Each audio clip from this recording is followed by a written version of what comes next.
Bonjour à tous et bienvenue sur Mini PDLV. Aujourd'hui on passe en revue un modèle mythique, un modèle emblématique, une légende roulante, le Volkswagen Transporter T1 en version pick-up.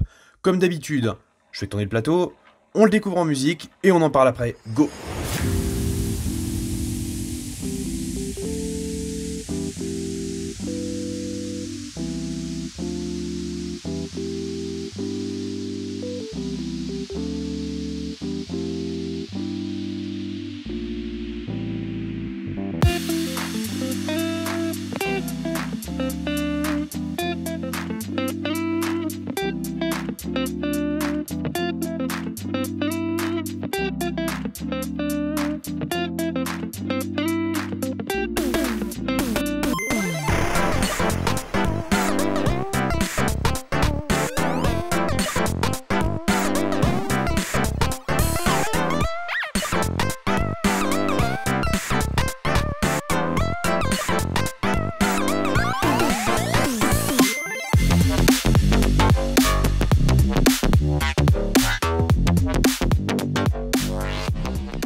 Bon, je vous l'ai dit en introduction, le Volkswagen Transporter, c'est un modèle mythique.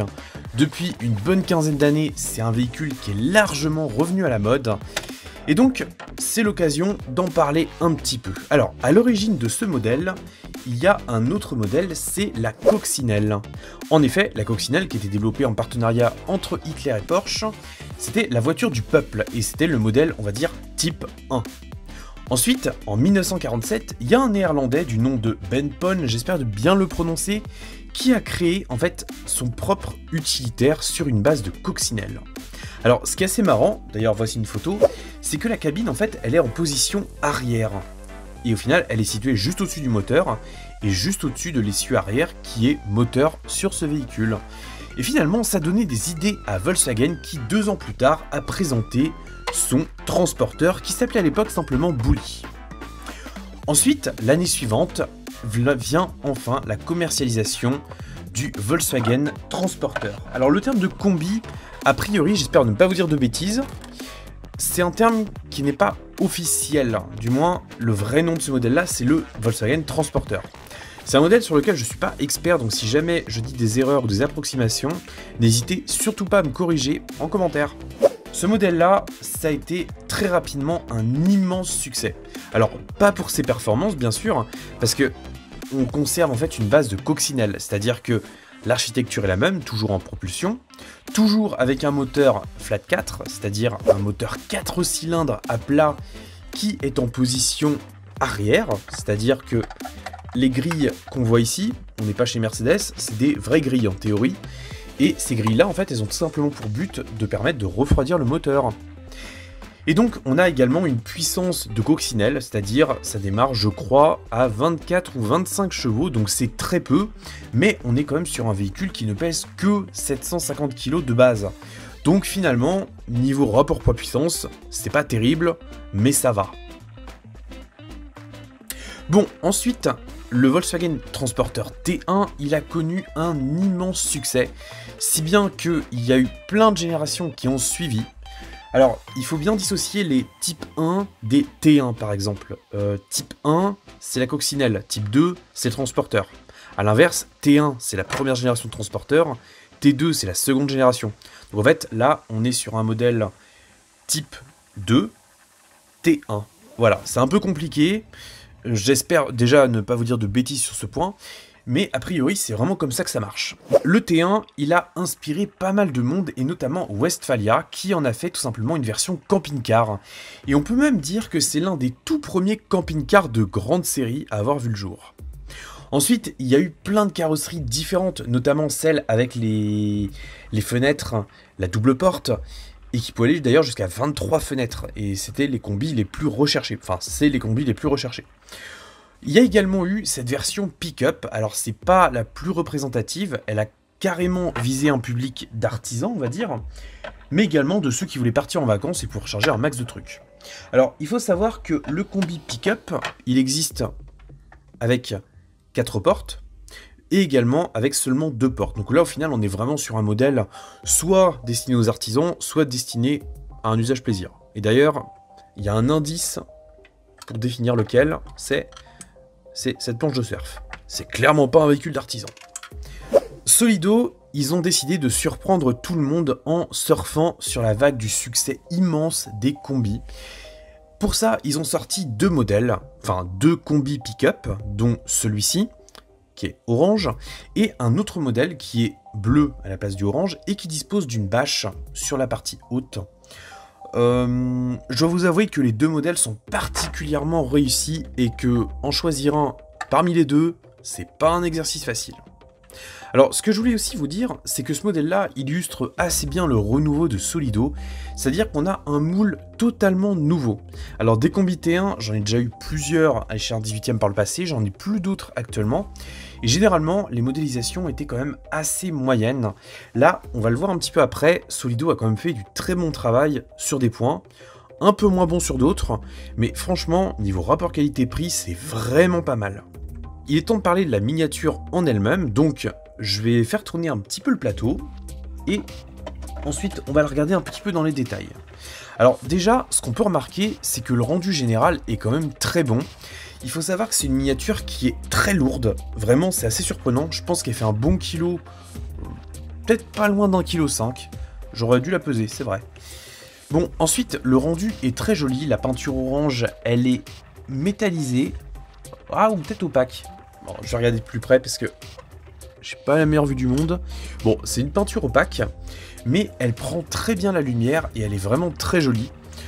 Les touches de blanc sont bien dosées. Alors, c'est la livrée emblématique des combis T1 avec cette arête au centre qui forme un V et l'immense logo qui est une pièce rapportée.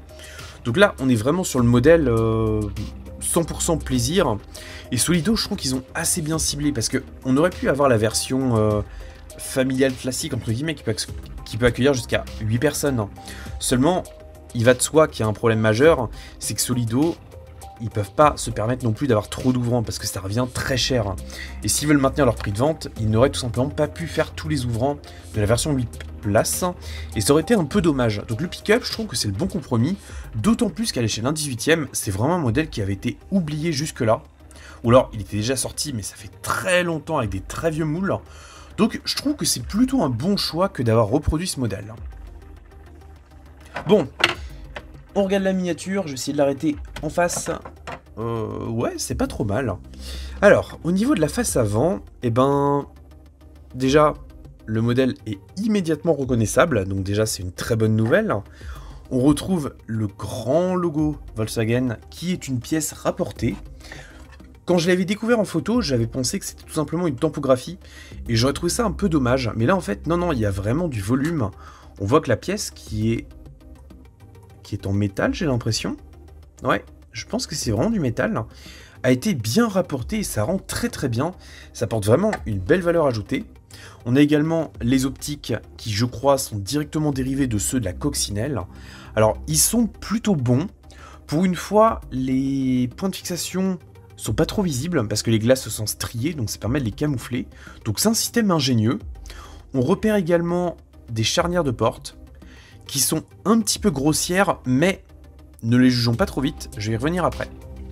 Ensuite, on a également les clignotants qui sont rapportés. On a des essuie-glaces qui sont plutôt fins, faut dire ce qu'il en est, la finition est relativement propre. Les rétroviseurs sont plutôt bons également, alors c'est des pièces en plastique qui ont été chromées. Ça rend bien, c'est pas exceptionnel en matière de qualité perçue, mais c'est satisfaisant à l'œil, donc je ne m'en plains pas. On a également des pare-chocs qui sont plutôt jolis, donc là c'est du plastique, les ajustements sont assez bons dans l'ensemble, c'est plutôt propre, c'est bien ajusté. La fixation est également bonne, alors les plaques d'immatriculation c'est rajouté, d'origine c'est des plaques un peu plus classiques, enfin c'est un ancien modèle californien de plaques. Un exercice périlleux auquel Solido s'est confronté, c'est ces délimitations entre la couleur orange et la couleur blanche. Alors, comment ça a été fait? Je suppose que c'est en fait une décalcomanie qui a été appliquée tout le long, aussi bien sur les côtés que là, et qu'ensuite il y a eu le vernis qui a été appliqué d'une manière générale aussi bien sur les décalcomanies en elles-mêmes que sur la peinture blanche et la peinture orange. Ça permet au final d'avoir une meilleure finition. Alors c'est pas mal, seulement j'ai des petites imperfections de mon côté. Le trait orange par contre, qui est au centre du trait gris, lui il est bien appliqué, j'ai pas à m'en plaindre. Donc globalement, c'est pas mal. Ça aurait été une auto art, là je me serais un peu plaint parce que par rapport au positionnement tarifaire, ça aurait été un peu bas. Là, pour un modèle vendu une quarantaine d'euros, c'est largement acceptable. Ensuite, on va passer au profil. Alors, une fois n'est pas coutume, on va commencer par l'arrière. Donc, on a plusieurs découpes d'ouvrants qui ont été suggérées. On a notamment la trappe à carburant qui est ici, qui n'est pas ouvrante. On a un bac de rangement ici. On a également un habillage qui est sur les parois latérales. Au niveau des jantes et des roues plus généralement, on est sur quelque chose d'assez classique.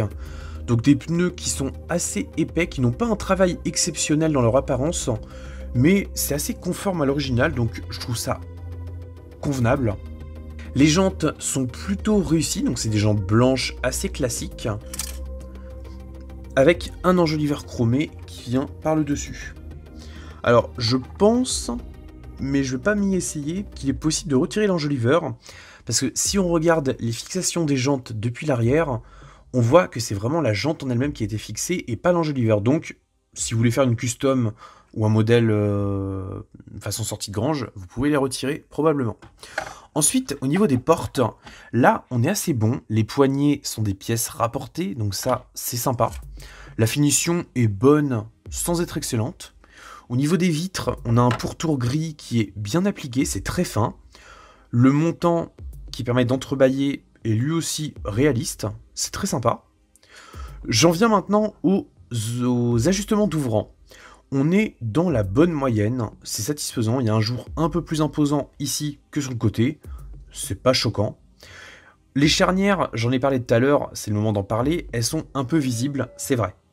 Par contre, il faut se rendre compte d'une problématique, ce Volkswagen Transporter T1, il a une conception qui est assez particulière, c'est-à-dire que les fixations d'ouvrants, enfin des portes, elle est vraiment pile poil entre le profil et la face avant. Donc au niveau du positionnement des charnières, il y a vraiment très peu de possibilités. Donc Solido a fait un choix, et je pense que c'était le meilleur, parce que classiquement, sur des T1 que j'ai déjà eu au 1/18e, on avait une grosse charnière dégueulasse qui excentrait totalement la porte. Là, si on l'ouvre, eh ben, on découvre que la charnière est très fine, très réaliste, et qu'en fait, ça permet d'avoir une porte qui est vraiment dans son axe, donc je trouve que c'est vraiment une très bonne chose. Donc franchement, bravo là-dessus, Solido, c'était certainement le meilleur choix technique à faire. Alors maintenant, on va passer au plus important, je vais vous parler un petit peu de la planche de surf. Il y a un logo dessus, j'arrive pas à lire, donc je vous le rapproche un petit peu de la caméra. La finition est assez classique, c'est pas exceptionnel, hein, c'est une pièce en plastique, mais c'est clairement le petit truc qui fait la différence. Alors dans la boîte Solido, il était fixé en fait, enfin cette planche de surf était fixée dans le fond, derrière un cache en plastique. Donc petite valeur ajoutée, c'est toujours sympa d'avoir un accessoire, et ça Solido ils ont tendance à le faire de plus en plus, donc c'est vraiment une bonne chose, et je les encourage carrément à continuer dans cette idée-là. Bon, maintenant on va passer à l'arrière. Enfin, juste avant, comme je le disais, les grilles du moteur ne sont pas perforées. Alors, Solido a quand même... Ah non, j'ai rien dit. En fait, ils ont laissé l'aspect assez brut comme ça. Il faudrait quand même faire une petite patine, si vous avez l'occasion, pour tout simplement noircir un petit peu. Parce qu'un moteur thermique, ça fume quand même un petit peu, hein, pas forcément que les diesels. Et donc, forcément, les ouïes se salissent. Bon, ensuite, on passe à l'arrière. On a donc des optiques assez classiques dans leur présentation, une plaque d'immatriculation et ici le capot moteur, parce que je le rappelle, sur les transporteurs T1, le moteur est à l'arrière. On a également un pare-choc en plastique assez simple dans son aspect, mais il tient bien, et il présente assez bien. On a également une toute petite ligne d'échappement, c'est assez rigolo.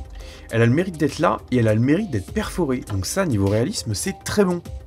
Ensuite, Solido, ils ont fait un autre choix technique qui est vraiment sympa, auquel je ne m'attendais pas du tout, c'est qu'ils ont ajouté un troisième ouvrant.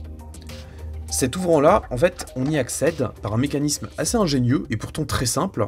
On lève des petits loquets en plastique qu'on rabat à l'arrière, Et ça permet en fait d'ouvrir ce battant qui peut s'ouvrir à 180 degrés. Donc en fait, ça permet de charger un petit peu tout ce que vous voulez, par exemple comme un homme qui boit son café, une planche de surf, un balai, une petite servante, une deuxième servante, un tournevis, un compteur, une Twingo. Bon, plus sérieusement, moi j'aime pas être dérangé quand je bois mon café, donc on va pas le déranger non plus. Mais cet ouvrant, voilà, il est très sympa. Et je pense que pour faire des dioramas, c'est vraiment une très bonne chose de l'avoir. Alors, il y a des petits problèmes qui... Enfin, des petits problèmes, non, c'est pas des petits problèmes. Mais par exemple, là, la mise en peinture, j'ai du mal à comprendre en fait pourquoi ça était peint en orange jusque là-haut. Alors, est-ce que c'est pour faire une jonction plus propre? C'est possible. Mais une fois ouvert, c'est vrai que ça fait un peu bizarre. Mais encore une fois, je salue vraiment l'audace de Solido. C'est génial d'avoir un troisième ouvrant. Et ce système d'attache, en fait, il est très bien parce que ça permet vraiment d'éviter qu'il s'ouvre au fil du temps. Parce que si c'était détaché, au bout d'un moment, les charnières, elles prendraient du jeu et ça tiendrait plus fermé. Donc, c'est un bon système. Je trouve ça vraiment pas mal. Bon, on passe à la suite. On va regarder un petit peu le châssis. Alors, j'ai essayé de l'ouvrir du bon sens. J'ai réussi ce coup-ci. Alors, qu'est-ce qu'on a d'intéressant? Oh tiens, c'est bizarre ça. J'ai jamais vu ça. On a un espèce de bouton blanc juste ici. Ah, ok, je me sens très bête.